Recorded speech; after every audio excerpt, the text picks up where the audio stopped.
मोटे पटेल की मौत आ गई थी, अब इसे कोई नहीं रोक सकता था। भगवा डाकू सुधारगनी डाकू का पाला हुआ था, वो अपनी बेइज्जती बर्दाश्त करे, ये कभी हो ही नहीं सकता था। भगवा डाकू के तन बदन में आग लग गई। इसने आओ देखा ना ताओ 393 उठाई और धाएं से फायर कर दी। गोली सीधी मोटी पटेल की छाती में जाकर लगी और दिल को चीर कर पार हो गई। वहां कोहराम मच गया। एक सेकंड में बसात उलट चुकी थी। भगवा डाकू खड़ा हो गया और बाहर भागने का रास्ता देखने लगा। मैंने लकड़ी के बस्ते को एक तरफ धकेल कर इसे आवाज दी, भगवा यहाँ आ जाओ, मैं रघु। भगवा डाकू ने अपनी लाल लाल आंखों से मेरी तरफ उठाई। मैं लकड़ी की दीवार के चौकट्टे से बाहर निकल आया। पहले तो भगवा डाकू ने मुझे बिल्कुल ना पहचाना और राइफल मुझ पर तान ली। जब मैंने हाथ उठाकर कहा, भगवा मैं सुधारगनी का पति रघु, फिर इसने मुझे पहचान लिया और जल्दी से राइफल कांधे पर डालकर मेरी तरफ बढ़ा और बोला, ठाकर रखो, यहाँ से बाहर निकलने का कोई खुफिया रास्ता है। पटेल की लाश ने सफेद चांदनी को सुरख कर दिया था। तबले हारमोनियम उल्टे पड़े थे और बाजार की जानिब से लोगों का शोर बुलंद हो रहा था। मकान के दूसरे कमरों से भी घबराई हुई आवाजें आ रही थी। लक्ष्मी बाई बार बार चिल्ला रही थी, खून हो गया, पुलिस को बुलाओ, पुलिस को बुलाओ। भगवा डाकू ने सीढ़ियों का दरवाजा ऊपर से बंद कर दिया था। मैं खुद नहीं जानता था कि वहां से फरार होने का खुफिया रास्ता भी है कि नहीं। भगवा परेशान था, वो कभी खिड़की की तरफ जाता तो कभी मेरी तरफ आता। ठाकर तुम पीछे हट जाओ। सीढ़ियों पर किसी की कदमों की आवाज आई तो भगवा डाकू ने दरवाजा खोलकर ऊपर से धाएं धाएं फायरिंग शुरू कर दी, जिसके जवाब में सीढ़ियों से इंसानी चीख बुलंद हुई। भगवा डाकू ने जाते जाते सीढ़ियों में छलांग लगा दी और मैं लपक कर खिड़की में आ गया और चिक जरा सी उठाकर नीचे देखा। चौबारे के बाजार वाले दरवाजे के सामने एक जीप खड़ी थी। भगवा डाकू फायरिंग करता हुआ उछलकर जीप में सवार हुआ और जीप स्टार्ट करके पीछे को घुमा दी और देखते ही देखते सुनसान बाजार में से गायब हो गया। भगवा डाकू के फरार हो जाने की मुझे खुशी हुई। अब मैं तेजी से अपनी शहनशी की तरफ पलटा। पटेल की लाश इसी तरह एक तरफ को दोहरी होकर पड़ी थी। चांदनी पर फैला हुआ खून चांदनी ही में जज़ब हो गया था। मैं भागकर दीवार के चौखटे में घुस गया। शहनशी में आते ही मैंने चौखटे को बराबर कर दिया, सिर्फ छोटी सी झुरी रहने दी जिसमें से मुझे कत्लगाह का मंजर साफ नजर आ रहा था। जहां थोड़ी देर पहले घुंघरुओं की झंकार, तबले की थाप और मुदर संगीत में मुजरे की ताने उड़ रही थी, अब वहां एक लाश पड़ी दर से इबरत दे रही थी। इतने में खटाक खटाक सीढ़ियां चढ़कर पुलिस के 4 सिपाही ऊपर आ गए। लक्ष्मी बाई और इसके 3 मुलाजिम भी साथ थे। थानेदार ने सिपाहियों को इशारा किया। सिपाहियों ने लाश को अपने घेरे में ले लिया। लक्ष्मी बाई के चेहरे पर हवाइयां उड़ रही थी और नौकर थर थर कांप रहे थे। कमरा रोशनी से बकार नूर बना हुआ था। थानेदार ने झुककर लाश के करीब चांदनी के फर्श को देखा। आधी चांदनी खून में डूबी हुई थी, बाकी सफेद थी। मैं चौखटे की जुरी में से ये सब कुछ देख रहा था।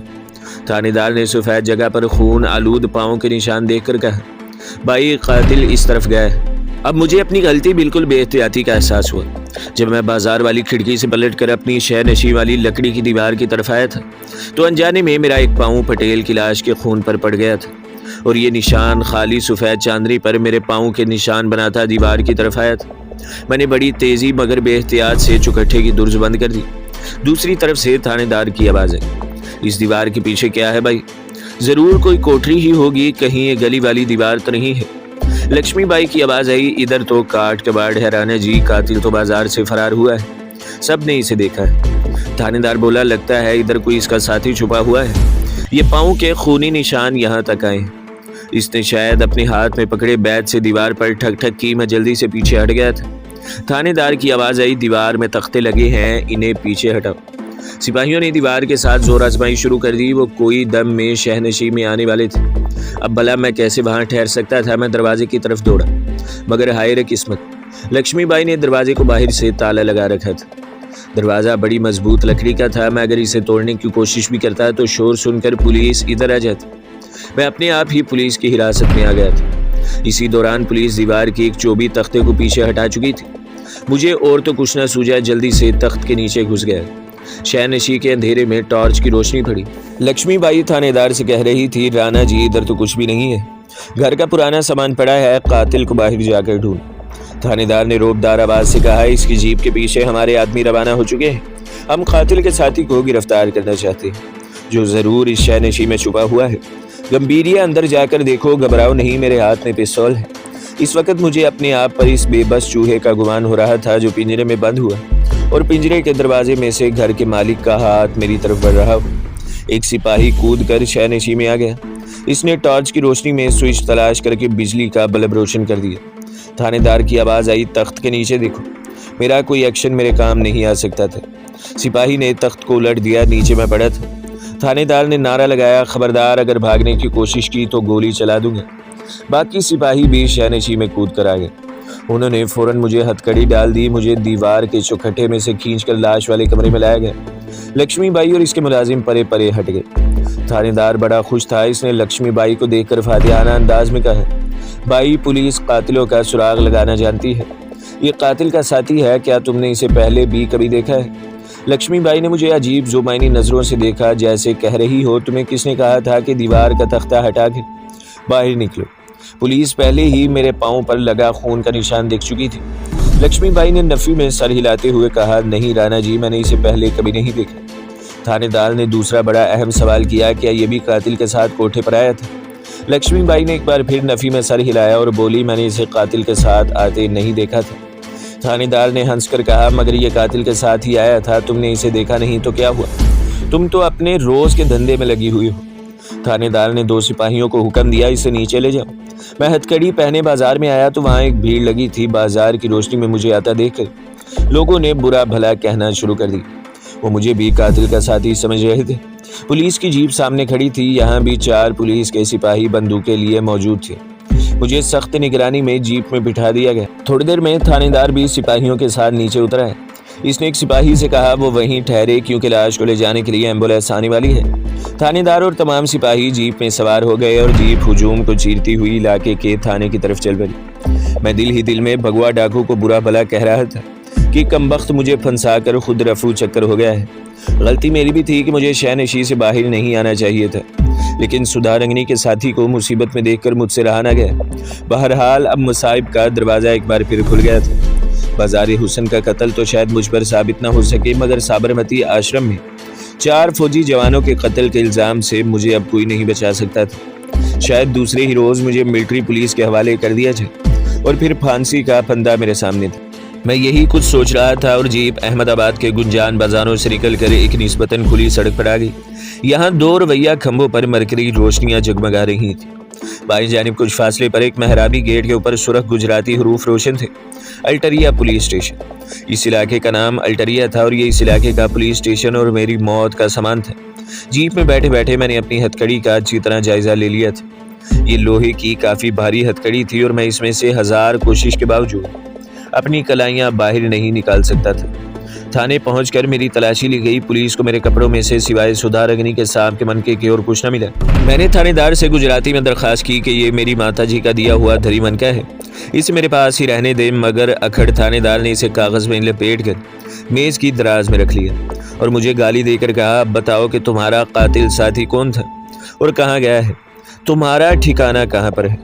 मैं लक्ष्मीबाई को बीच से निकाल देना चाहता था, क्योंकि इस तरह एजेंट के भी पकड़े जाने का खदशा था।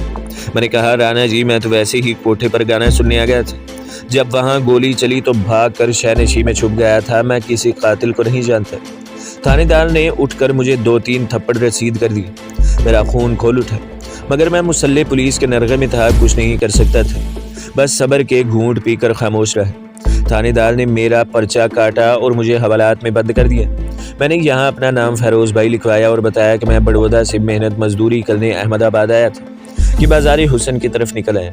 थानेदार मुझे सुबह बड़े पुलिस हेडक्वार्टर में पेश करना चाहता था। मुझे हवालात में बंद कर दिया गया। हवालात में मेरे सिवा कोई दूसरा हवालाती नहीं था और मैं कोने में बैठकर इस सोच में डूब गया कि यहाँ से फरार होने का कौन सा तरीका इख्तियार किया जा सकता है, क्योंकि मेरे पास सिर्फ रात का हिस्सा ही था। अगले रोज़ मेरा पोल खुलने वाला था। मेरा जहन बड़ी तेज़ी से काम कर रहा था। इस वक्त थाने की घड़ी रात के 11 बजा रही थी। थाने में थानेदार के अलावा 4 सिपाहियों की ड्यूटी थी। एक संतरी पुलिस स्टेशन के दरवाजे पर और दूसरा संतरी हवालात के बाहर बंदूक उठाए पहरा दे रहा था। 4 सिपाही थाने के अंदर मौजूद थे। थानेदार कुर्सी पर बैठा मेज़ पर रखे रजिस्टर में ज़रूरी इंदराज कर रहा था। इसने टेलीफोन पर किसी बड़े अफसर को खबर दी थी कि कातिल की तलाश में पुलिस का दस्ता रवाना कर दिया गया है और इसका एक साथी हवालात में बंद है। ज़रूरी इंदराज से फारिग होकर थानेदार ने एक सिपाही को चाय लाने को कहा और ख़ुद हवालात से सलाखदार दरवाजे के पास आकर खड़ा हो गया और बैद की छड़ी को आहिस्ता आहिस्ता अपने हाथ से बजाते हुए बोला, फ़ैरोज़ भाई, अगर तुम सच सच बता दो कि तुम्हारा साथी कहाँ छुपा होगा तो मैं तुम्हें सरकार से कहकर माफ़ी दिला दूंगा। मैंने हाथ बांध कर कहा, महाराज, मैं कातिल को नहीं जानता, मैं तो गलती से कोठे पर आ गया था। इसने गुस्से से एक बार फिर गाली दी। मैं अपने अंदर उठते हुए हिजान को दबाते हुए पीछो ताप खाकर रह गया। मैं गाली का बदला नहीं ले सकता था, अगरचे मुझे हथकड़ी नहीं लगी, लेकिन मैं हवालात की मोटी मोटी सलाखों के पीछे बंद था। थानेदार चाय पीकर अपने साथ एक सिपाही लेकर थाने से निकल गया और मैंने यूं ही बाहर पहरा देने वाले संतरी से बातें करनी शुरू कर दी तो इसने मुझे झिड़क कर खामोश करा दिया। उम्मीद की एक ही टिमटिमाती हुई किरण बाकी थी कि सुबह जब ये मुझे हेडक्वार्टर लेकर चले तो इस वक्त अपनी तमाम तर सलाहियतों से एक काम लेकर फरार होने की कोशिश की जाए। अगरचे बज़ाहिर ये काम नामुमकिन नजर आता था, पर मुझे अपनी महारत और दलेरी पर पूरा भरोसा था। ये मेरी ज़िंदगी और मौत का मसला था। मैंने फैसला कर लिया कि चाहे पुलिस की गोलियों से ज़ख्मी हो जाऊं, मगर मुझे हवालात का दरवाज़ा खुलने पर फरार होने की तूफ़ानी कोशिश करनी चाहिए। रात आहिस्ता आहिस्ता गुजर रही थी, नींद मेरी आंखों से गायब थी, फिर भी मैं दीवार के साथ सर लगाए आंखें बंद किए सोने की कोशिश कर रहा था। एक बार मैंने आंखें खोलकर सामने थाने के दफ्तर की दीवार को देखा। दीवार पर लगे गोल पुराने क्लॉक में रात के 12:15 बजे थे। बाहर सड़क पर खामोशी थी, कभी कभी कोई गाड़ी हल्के से शोर के साथ गुजर जाती थी। फिर रात का 1 बज गया, फिर 2 बज गए। थानेदार 2:30 बजे रात वापस थाने में आया। इसने हवालात के पास आकर मुझे झुककर गौर से देखा। मैंने आंखें बंद कर रखी थी। वो मुतमईन होकर दफ्तर में जाकर मेज़ के पास कुर्सी पर बैठ गया और सिपाही सामने दीवार के साथ लगे बेंच पर बैठ गए। मैंने आंखें खोलकर देखा, थानेदार छत से लगे बल्ब की रोशनी में रजिस्टर खोले। इसमें कुछ लिख रहा था। एक बार इसने किसी जगह फ़ोन भी किया। बाहर अब गहरा सन्नाटा छाया था। अहमदाबाद शहर का ये इलाका नींद की आगोश में था और थोड़ी थोड़ी देर बाद किसी कुत्ते के भौंकने की आवाज़ आ जाती थी। बेंच पर बैठे सिपाहियों में से 2 सिपाही ऊँघने लगे थे, मगर हवालात का संतरी इसी तरह पहरा दे रहा था। मुझे बाहर किसी गाड़ी के रुकने की आवाज़ सुनाई थी। थानेदार ने चेहरा उठाया और सिपाही से कहा, देखो कहीं एसपी साहब तो राउंड पर नहीं आ गए। और इसने अपने सर पर टोपी रख ली और दूसरे सिपाही भी उठकर अटेंशन हो गए। एक सिपाही बाहर को दौड़ा। मैं इसी तरह दीवार के साथ सर लगाए बैठा रहा। मुझ पर अब नींद का गलबा शुरू हो गया था। मुझे किसी एसपी वगैरह से क्या दिलचस्पी हो सकती थी। जाहिर है सुबह होने पर ही मुझे यहाँ से ले जाया जाना था और इस वक्त मैंने फरार होने का फैसला कर रखा था। अचानक खामोश फिजा फायरिंग की आवाज़ से गूंज उठी। मैं चौंक पड़ा। इसके साथ ही एक के बाद दीगरे 3 फायर हुए। एक गोली थाने के ऑफिस वाले क्लॉक के नीचे दीवार में आकर लगी। थानेदार उछलकर दूसरी तरफ को दौड़ा और इसने पेटी से पिस्तौल निकाल लिया। हवालात के बाहर खड़ा संतरी भी घबरा कर थाने के अंदर की तरफ भागा और फिर फायरिंग करते बाहर से 4 आदमी छलांगे लगाते ऑफिस में कूदे और इससे पहले कि थानेदार कोई फायर करता उन्होंने इसे दबोच लिया। दूसरे सिपाही थर-थर कांपने लगे। ये लोग राइफलों से मुसल्ले थे। उन्होंने थानों में आते ही बेधड़क फायरिंग शुरू कर दी और एक सिपाही को बेंच के पास ही ढेर कर दिया था। इनके चेहरे स्याह रुमालों में छुपे हुए थे। मैं हैरत से बाहर तक रहा था कि ये लोग कौन है कि इतने में भगवा डाकू छलांग लगाकर थाने में दाखिल होते देखा। वो सीधा हवालात की तरफ आया। संतरी ने बंदूक फेंक कर हाथ जोड़ दिए। राणा जी, मेरे छोटे छोटे बच्चे हैं, मुझे माफ़ कर दीजिए। इसे खोलो, भगवा ने गरज कर कहा। संतरी ने पेटी के साथ बंदी चाबी लगाकर हवालात का किफल खोल दिया। इसके हाथ कपकपा रहे थे। भगवा डाकू ने मुझे अपने सीने से लगा लिया। बोला, मैं तुम्हें इन मुलिछों के पास छोड़ जाता तो अपने सरदार को क्या मुंह दिखाता ठाकर। थानेदार का रंग उड़ा हुआ था। मैंने जल्दी से इसकी मेज़ की दराज खोलकर सुधारंगनी के मनके वाला कागज़ निकाला और मनके को अपनी जेब में रख लिया। भगवा डाकू के हाथ में 303 की राइफल थी। इसने देखते देखते नाली का रुख थानेदार की तरफ किया। एक धमाके के साथ गोली चली और थानेदार अपनी जगह से जरा सा उछल कर वहीं ढेर हो गया। भगवा डाकू पर खून सवार था। इसने मेरी आंखों के सामने बाकी 3 सिपाहियों को भी हलाक कर दिया और मुझे लेकर बाहर की तरफ दौड़ा। रात के सन्नाटे में गूंजती फायरिंग की आवाज़ से इर्द गिर्द मकानों की खिड़कियों में से कहीं कहीं रोशनी हो गई थी। भगवा डाकू की जीप बाहर खड़ी थी। इसके साथ ही डाकू अभी तक हवाई फायरिंग करके आसपास के इलाके में खौफ व हरास की फिजा कायम किए हुए थे। भगवा ने मुझे अपने पहलू में बिठा लिया और इंजन स्टार्ट करके तेजी से आगे बढ़ा दी। बाकी डाकू भी पिछले हिस्से में सवार हो चुके थे। जीप रात के सन्नाटे में सुनसान बाजारों में हवा से बातें करने लगी थी। देखते ही देखते भगवा डाकू शहर की आबादी से बाहर निकल रहे। ऐसा लगता था कि वो इन तमाम रास्तों से वाकिफ है। जीप ने एक नदी का पुल उबूर किया। भगुआ डाकू ने इसे बड़ी सड़क से उतार कर कच्ची सड़क पर डाल दिया जो खेतों के बीच में से गुजर रही थी। वहां अंधेरा था। कच्चे रास्ते से निकलकर जीप दोबारा एक पक्की सड़क पर चढ़ गई। जीप के धचकों में थोड़ी कमी आ गई थी। भगुआ डाकू खामोश था, लेकिन इसकी उकाबी निगाहें सामने सड़क पर लगी हुई थी। वो तारों की रोशनी में धुंधली धुंधली नजर आ रही थी। भगुआ डाकू ने पीछे देखे बगैर अपने एक साथी से चिल्लाकर कहा, माऊ जी विश्राम डेरे पर ही होगा। माऊ जी ने भी चिल्लाकर जवाब दिया, हाँ भगुआ विश्राम डेरे पर ही हमारी राह देख रहा है। अब भगुआ डाकू ने मुझसे बातें शुरू कर दी। वो ऊंची आवाज में बोली, ठाकर जी मुझे पता था तुम बाई के कोठे पर ही हो। पटेल को ठिकाने लगाने के बाद शहर से बाहर आया तो मैंने माऊ जी को साधु के भेष में बाई जी के कोठे पर भेजा तो इसने मुझे आकर बताया कि पुलिस तुम्हें पकड़ कर ले गई है। ठाकर अब बताओ मैं तुम्हें छोड़कर नाग माता सुधा जी के पास कैसे जा सकता था? वो हमारी सरदार ही नहीं हमारी नाग माता भी है और तुम हमारी नाग माता के स्वामी हो। मैं तो जान की बाजी लगाकर भी तुम्हें निकाल ले जाता ठाकर। फिर वो कहका लगाकर हंसा, मैंने थाने में कोई सबूत नहीं छोड़ा। हवालात वाला संतरी अपने बच्चों का वास्ता न देता तो इसे भी ढेर कर देता। मैंने कहा सुधा रंगनी कैसी है और हमारी मेहमान लड़की किस हाल में है? भगुआ डाकू बोला, नाग माता बड़ी ठीक ठाक है, तुम्हारी रोज याद करती है और दूसरी कमजोर सी लड़की भी ठीक है, पर ठाकर तुम इधर कैसे निकल आए? मैंने यूं ही एक फर्जी कहानी सुना दी और इससे सवाल कर दिया कि वो सुधा रंगनी को छोड़कर इधर अपनी आदमियों के साथ क्या लेने आया था। इसने एक और कहका लगाया, बोला, ठाकर जी मुझे गाना सुनने का बहुत शौक है। नागन माता यानी हमारे सरदार ने इसे ढांड में एक पापी ठेकेदार को ठिकाने लगाने ही भेजा था। इसे ठिकाने लगाकर वापस जाने लगा तो सोचा कि अहमदाबाद करीब ही है, क्यों ना कोठे पर गाना सुना जाए। इसके बाद जो कुछ हुआ तुम्हें सब मालूम ही है ठाकर। अंधेरे में 2-3 गांव गुजर गए। गांव से कुछ कुत्ते जीप के पीछे भौंकते हुए दौड़े। भगुआ ने माऊ से चिल्लाकर कहा, अभी देखता क्या है साले? माऊ जी ने कुत्तों पर 2-3 फायर झोंक दिए और कुत्तों की आवाजें दब गई। जीप अब फिर कच्चे में दौड़ रही थी। गांव अब बहुत पीछे रह गए और हम ऊंचे नीचे मैदानों में आ गए। बाएं जानिब तारों भरे रोशन आसमान के पसे मंजर में पहाड़ियों का सिलसिला दूर तक चला गया था। जीप अब किसी बाकायदा रास्ते पर नहीं चल रही थी। सुबह होने से पहले पहले हम 2 ऊंची नीची टेकरियों के बीच से गुजर गए। बाएं जानिब एक जगह रुक गए। भगुआ डाकू छलांग लगाकर जीप से उतर पड़ा। पू फट रही थी। आसमान नीला हो गया था और सितारों की चमक मांद पड़ने लगी थी। दूसरे डाकू भी उतरे। भगुआ डाकू ने मुझे अपने साथ लिया और दूसरी ऊंची टेकरी के अकबी दामन में एक जगह झाड़ियों के अंधेरे में चलने लगे। यहाँ हमारे एक पुराने साथी का डेरा था। तुम इसे मिलोगे तो खुश होगे। साला आशिक मिजाज है, पर यार की खातिर जान भी कुर्बान कर सकता है। नाग माता का पुजारी है, विश्राम इसका नाम है। खारवा में जितने भी डाकू ठग हैं सब इसके यार हैं। हम एक जगह आकर रुक गए। यहाँ टेकरी में खुदी हुई सीढ़ियाँ ऊपर जाती थी। ये 6-7 सीढ़ियाँ थी। ऊपर जाकर फिर वही झाड़ियों के झुंड थे। अचानक झाड़ियों में से 2 डाकू नुमा इंसान बाहर निकले। ठाकुर भगवा दादा तुम्हें बहुत याद कर रहा था, चलो। दादा ये अपने सरदार विश्राम को कहते थे। टेकरी के ऊपर बुलंद झाड़ियों और खुरदुर बबूल के दरख्तों के दरमियान एक जगह कच्चा मकान था जिस पर घास फूस की डहलानी छत पड़ी थी। हमारे रहनुमा डाकू ने मकान के दरवाजे पर हाथ मारकर कहा, दादा ठाकुर भगवा आया है। जवाब में अंदर से एक मर्द की पाटदार आवाज आई, भगुआ रे साले इतनी देर कर दी, आ जान दे। रखिया रानी के सिवा और कोई नहीं है। और फिर एक मर्द और एक औरत का कहका बुलंद हुआ। भगुआ डाकू ने इसे एक गाली दी और दरवाजा खोलकर अंदर दाखिल हो गए।